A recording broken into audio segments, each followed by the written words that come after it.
Hey guys, it's Dr. Sarah. So today we're going to talk a little bit about microdermabrasion and also whether or not this treatment is really right for you, or if it's a treatment that you should really even be doing at all. Like I saw this article in Mammamia all about microdermabrasion being the one treatment that this dermatologist, Dr. Shami, who is a dermatologist in Melbourne, would never do. She would never do this for her skin.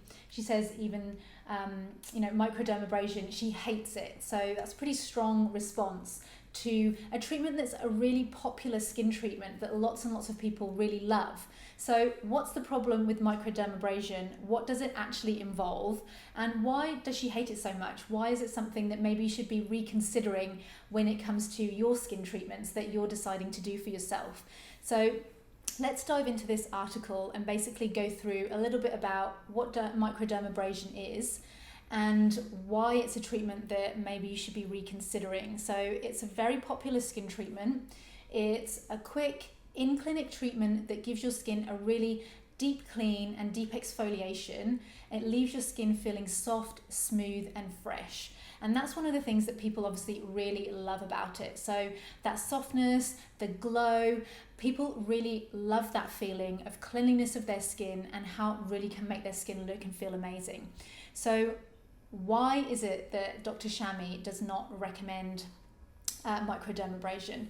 So she said it's controversial, but she's going to put it out there. This is the one treatment as a dermatologist I would never do. So when it comes to microdermabrasion, let's have a think about exactly how it works, and maybe we can guess why it's something that she doesn't recommend. So microdermabrasion uses, a metallic brush or some kind of cleaning device, a tip that really kind of gets in there and deeply cleans and exfoliates the skin. And it's often using some like harsher chemicals, things like aluminium hydroxide or sodium bicarbonate, and it's sprayed onto the face, it's suctioned off, it can be quite harsh against your skin and also your skin barrier. So Dr. Shami describes it as a temporary feel-good glow that just destroys your skin barrier and microbiome.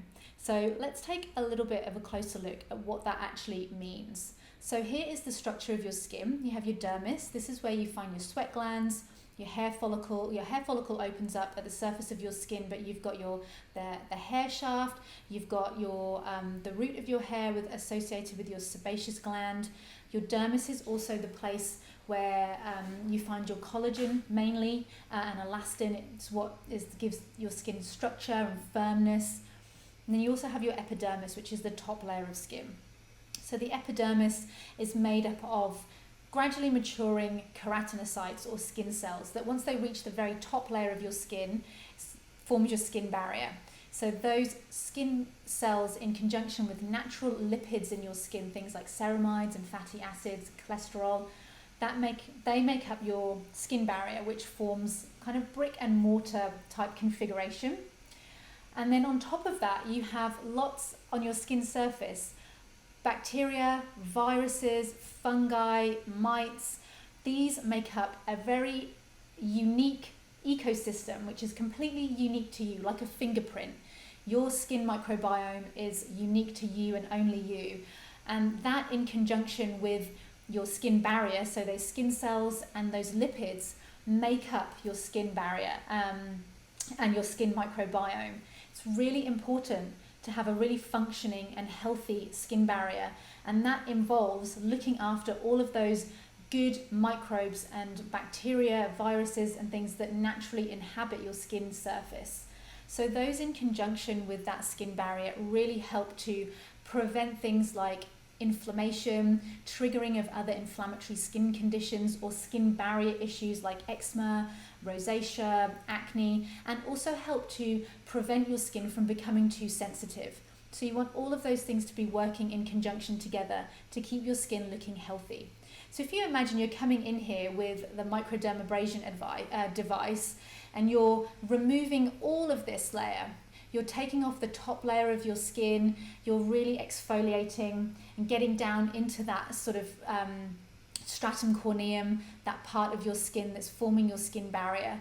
So you can see why it would be potentially detrimental and also really damaging for your skin. So that's one of the reasons why Dr. Shami does not recommend this as a treatment. So I think often after people have had microdermabrasion, or even sometimes with products that they use at home, you get this squeaky clean feeling. And lots of people associate that with an effective cleanse or an effective treatment. But actually what that is doing is it should be signaling to you that that treatment may have been a little bit harsh, and actually you've probably gone in and done some damage to your skin barrier, and in addition your skin microbiome. It's too intense. The exfoliation there is really intense, and that squeaky clean feeling is basically the fact that your skin barrier has been stripped of its natural lipids and natural oils. So it can look and feel good for a few days, but basically you're opening yourself up to increased sensitivity, inflammation, potentially a breakout, pimples, a flare of rosacea. So it's really important to bear that in mind when you're thinking about treatments like this, because your skin barrier is super important. It basically protects you from environmental aggressors, it stops your skin from losing moisture, and it can cause all of those other things that we were just talking about. So what can you do instead of microdermabrasion? I mean, microdermabrasion is such a common, popular treatment, and lots of people really appreciate the fact that it cleanses their skin, it exfoliates their skin. But there are other ways to do this, and there are ways to do it in a much more gentle and effective way that can actually help your skin barrier build up and become stronger over time. So you're going to lessen the chance of all of those potential complications. So Dr. Shami recommends exfoliation, which is really important, but something like a lactic acid treatment. Lactic acid is an alpha hydroxy acid, which is a natural kind of chemical exfoliant. And how that works is it breaks down the bonds between those dead skin cells, helps those excess skin cells to shed and exfoliate themselves, but it also helps your skin to hold on to moisture and hydration.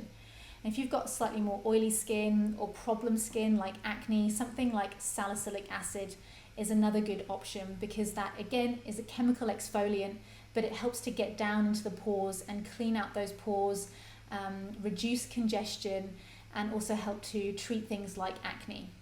So exfoliation is really important.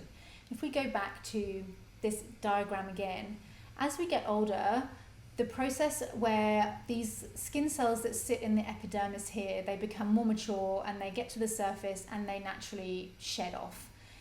As we get older, this process slows down. So we tend to accumulate dead skin cells on the surface of our skin, and that can make our skin look dull, it can make it look lifeless, and the process of exfoliation is something that's really important, but you want to do it gently. So something like lactic acid or salicylic acid, gradually over time, if you use that and you incorporate it into your routine, it will help to minimize the buildup of dead skin cells on the surface of your skin, and it's going to help your skin to look more glowy and look more fresh and vibrant. So those as alternatives to microdermabrasion are really good alternatives. And by using them consistently and also incorporating ingredients into your routine that are going to help your skin barrier to repair itself. So things like niacinamide, which is vitamin B3, vitamin B5, using moisturizers and other things that are going to help your natural lipids to replenish themselves. So things containing like ceramides, fatty acids. These are all things that are going to help your skin barrier and the health and appearance of your skin to stay looking amazing over time. So you want to do that as a consistent part of your skincare routine. Now, when it comes to other in-clinic treatments that you could have, lactic acid or salicylic acid can be incorporated into in-clinic treatments, so things like peels and other treatments in the clinic, but also other procedures. So instead of microdermabrasion, something like a hydrofacial could be an alternative. Now, instead of using something harsh and really deeply exfoliating, hydrofacial uses technology that helps to gently cleanse and peel the skin, but it uses very gentle suction technology to help exfoliate. So those are things that are alternatives that you can use to microdermabrasion. Now, what's your experience with microdermabrasion? Have you ever had this treatment before? Now, if you have, I'd love to hear what you thought of it. How did your skin respond to it? Was it something that you would do again? And if you want more information on the other things that we've talked about in this video, let me know in the comments below. But that's it for this video, guys. Make sure that you choose something that I think as a final note, there are lots of different chemical exfoliants out there. So if you're going to choose something to incorporate into your routine, make sure you choose the right one for you and your skin type and the things that you're trying to address with your skin. So if you want some specific advice on that, let me know. But otherwise, I will see you guys in the next video.